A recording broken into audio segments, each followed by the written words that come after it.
Hi guys, ఎలా ఉన్నారు అందరూ? ఈరోజు అయితే మనం పన్నీర్ బిర్యానీ ఎలా తయారు చేసుకోవాలో చూసుకుందాం. ఫస్ట్ అయితే పన్నీర్ని పీసెస్గా కట్ చేసి దాంట్లో ఉప్పు కారం పసుపు వేసుకొని కొంచెం గీ వేసుకొని ఫ్రై చేసుకొని పక్కన పెట్టుకుందాం.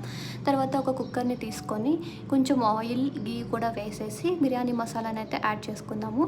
తర్వాత ఆనియన్ ఇంకా మిర్చి కూడా వేసేద్దాము. ఇవి వేసిన తర్వాత కొంచెం అవి సాట్ అయిన తర్వాత జింజర్ గార్లిక్ కూడా వేసేసి ఆ పచ్చి వాసన పోయేంత వరకు దాన్ని వేయించుకుందాము. జింజర్ గార్లిక్ పేస్ట్ వేసిన తర్వాత ఇంకా మన దగ్గర ఉన్న వెజిటేబుల్స్ టమాటో, క్యారెట్, ఇంకా మీ దగ్గర ఏ వెజిటేబుల్స్ ఉంటే అవి వేసేయండి. ప్రస్తుతానికి ఇవి నా దగ్గర ఉన్నాయి. అవి కొంచెం ఫ్రై అయ్యాక ఉప్పు కారం ఇంకా మసాలా ఉంటే యాడ్ చేసేసుకోండి.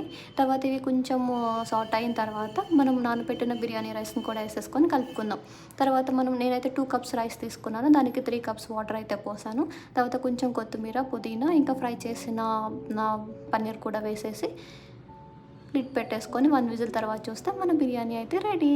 టేస్ట్ అయితే ఉంది.